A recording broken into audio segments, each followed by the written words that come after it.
Ang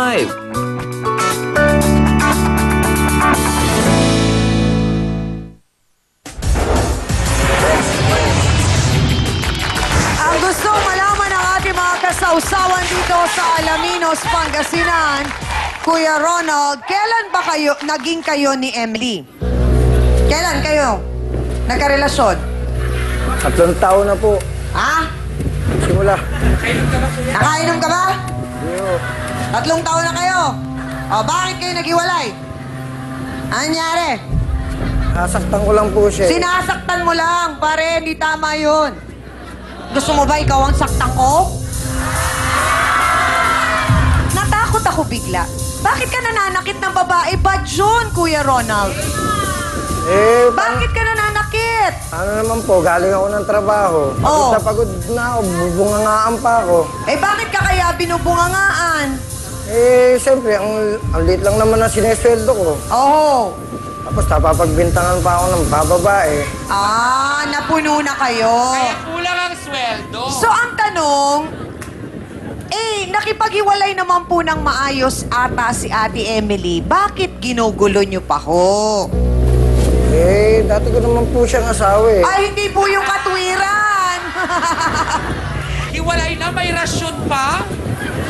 Hindi ho po pwedeng ganon. Meron na po siyang ibang karelasyon, hindi na po kayo. Siyempre, kahit pa paano po, naging asawa ko siya, nakasangkal Hindi na ko nga naman po, ako tapos dun na po kayo. Gusto naman ng asawa ko eh. So ang sinasabi nyo, pumapayag naman po itong si Aling Emily. Opo. Or baka kasi tinatakot ninyo. Hindi naman no. Bakit sasama sa akin yun kung tinatakot ko? Bakit po ninyo siya niyayaya? Saan kayo pupunta? Ano yun, pag sumakay ka ng taxi, liliko ka. Biglang liko. Sandali lang! Ay! Hindi, sandali lang, Kuya Lito. Kasi ang nakakapagtaka dito, bakit kusang loob atang sumasama si Emily? Baka naman talagang hindi pa sila tapos sinasabay ka lang ni Emily. Siya namin po naman nagsasabi sa akin ng gano'n eh. Ha? Tapos na sila eh.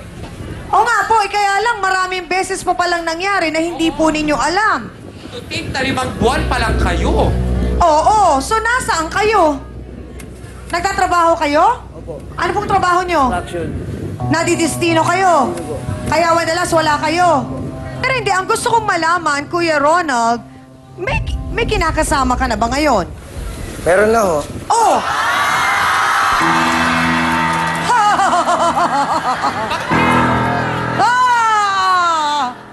Bakit ganon? May kinakasama ka na pala. Nakikipagkita ka pa kay Emily. Ano pangalan ng kinakasama mo? Leti ho. Letty. Alam ba niya na nagkikita kayo ni Emily? Hindi ho. Oh! Gaano na kayo katagal ni Letty? Bali, mag-iisang taon pa lang ho. Mag-iisang taon pa lang. Opo. So, anong meron? Bakit nakikipagkita ka pa kay Emily? Yun nga po, yung sa anak ko, gusto ko lang naman pong malaman kung nasaan na yung anak ko.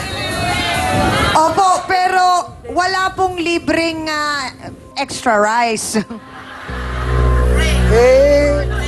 Gusto lang naman niya. Pagka sinabihan ko siya, sumasama naman siya. Kung hindi niya gusto, hindi siya sasama. Hindi niyo po ba naisip na parang niloloko niyo si Aling Letty sa pagkakataon na yan? Naisip ko rin po yun, kaya lang di rin niya naman alam. Pero nabanggit ko na sa kanya na nagkaroon ako ng dating karelasyon. Oo. Tapos nagkaanak nga kami. Oh. So alam niya na nakikita kayo ni Aling Emily? Nung naikwento ko rin na pang-abot kami nito. Oh.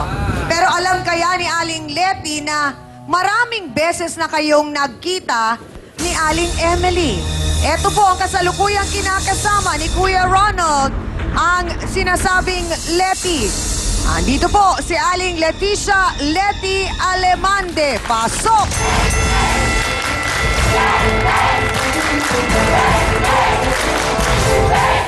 Aling Letty, sandali lang po. Kayo po ay mag-iisang taon nang magkasama. Kilala niyo po ba yung Emily? Ano po, sa pangalan lang po. Sa pangalan lang. Ano pong naikukwento niya? Ano nga daw po, pinapunta niya daw po niya para sa anak niya. Pero alam niyo po bang may extra rice? Pero sa iba po pumupunta yan eh. Saan pong iba? Sa motel po. At ang sabi nga po niya, maraming beses daw silang nagkikita nung Emily. Kayo po ba may anak na dalawa? Wala pa ako anak dito, pero may anak po ako sa una kong asawa. Oho. Pero gaano katotoo, Aling Leticia, na nung araw na ang karelasyon ni Mang Ronaldo ay si Aling Emily, kayo po ang ipinalit. Kayo ang naging dahilan kung bakit naghiwalay si Aling Emily at si Mang Ronald. Nung sumama ako dyan, wala naman na sila eh. Hindi ko po alam bakit ngayon eh. Wala na po ba talaga kayo noon nung sumama si Aling Leticia sa inyo? O kayo pa rin ni Emily noon? Yung mga panahon na yun, ilang linggo lang, tapos nagkikita na uli kami. Ah, so ang daming kalituhan sa buhay ninyo. Mang Ronald, hindi ba parang ang gulo? Na para bang ang nangyayari, gusto nyo na merong Leticia pero nagkikita pa rin sila nung Emily, hindi ba Hans? At mga kasawsawan sa pula. O, sino ang may comment? Sino ang may gustong sabihin o i-advise dito sa ating mga bisita? Mga mami, kayo po mukhang marami ng karanasan sa buhay. Ano po ang maganda nating sabihin sa kanila? Ang sabihin, basta't isa lang ang magiging asawa, mahalin ng todo po. Gusto, isa lang. At mukhang dito nga sa Alaminos, Chang, medyo mukhang stricto sila na pag meron kang isa lang. dapat. Oo. Dapat naman ganun siguro kahit saang lugar pa tayo pumunta. Sa buong Pilipinas, dapat ganun, no? Diba? Ang nakakatakot dito, Attorney Acosta, ay yung nangyayaring pamimilit nitong si Kuya Ronald na sumama sa kanya yung Emily, gayong kumbagay malinaw, naghiwalay na sila at meron ng bagong karelasyon si Emily, ganon din siya. Parang pinipilit niya pero parang puwersahan namang sumasama na lang din yung isa. Paano po yun? Yung pag-i-stalk o kaya pamimilit mo, sinusundan-sundan ng isang lalaki, yung dati niyang kinakasama o dati niyang nakarelasyon, yun ay dinipini ngayon ng Republic Act 9262 na stalking. Kung halimbawa dahil dun sa ginagawang yon, nasaktan ng kalooban niya o kaya ay nagkaroon si Emily ng emotional distress Opo. o abuse, abay medyo mataas po ang magiging kaparusahan yon dahil umaabot po ang parusa niyan mula 6 na taon hanggang 12 taon na pagkabilanggo. Pero sa batas naman po, bilang may anak kasi si Kuya Ronald at ating Emily, may karapatan naman pong makita ni Kuya Ronald yung kanilang anak, pero hindi na po kasama doon yung para meron pang magsiping sila ni Aling Emily, hindi po ba?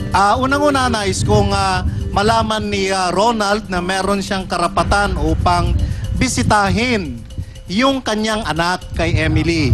Ngunit hindi nasaklaw nung pagbisita niya sa kanyang anak na nga'y gawan pa niya ng hindi nararapat o kaya ay yayain pa niya itong dati niyang kasama upang sila ay magkaroon pa ng uli ng relasyon dahil unang-una meron na ngang kinakasama yung itong si Emily Tiangami. Salamat po, Attorney Ben Acosta. Hindi, ang tanong ko po, Kuya Ronald, tanggap niyo na hubang wala na kayo ni Emily?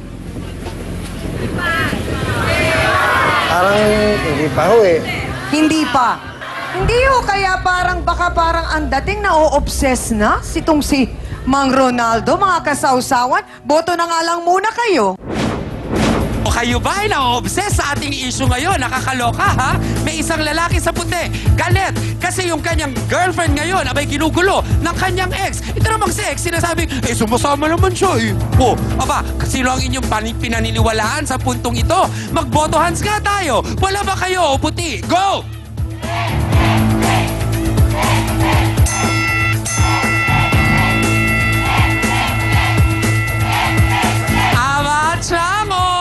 Kitang-kita natin na talagang puti lang ang itinaas ng mga sausawera at sausawera na sinasabi nilang tama lang na nagagalit itong si Kuya Lito na nanggugulo pa nga ang ex ng kanyang kinakasama na si Ate Emily. Yan ang ating boto, Hans Chang. Ang hindi maunawaan ng lahat ay kung bakit karelasyon na niya si Lito ay pumapayag pa rin siya na makipagkita kay Ronald at higit sa lahat, yung may mangyayari pang extra rice. Naku, magpaliwanag ka nga. Emilia M. Bayaron, pasok!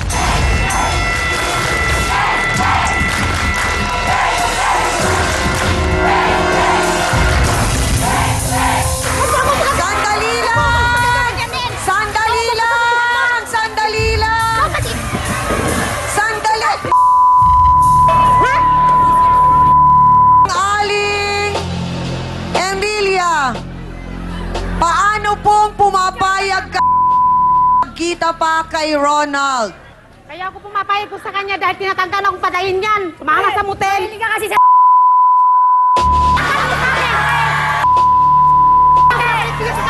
Abay, bukod pa pala sa ginugulo mo, pinipilit mo, pinagtatangkaan mo pa ngayong patayin, Kuya Ronald. Mabigat yan. At hindi dapat gawin. Bakit na kaya sinabi yung lahat? Kay Aling Emilia, abangan po ninyo ang mainit na second anniversary presentation ng... Parang naawa lang ako sa kanya, gano'n. Naawa ka lang sa kanya. Sa sarili mo, hindi ka naawa? Mahal niya ako.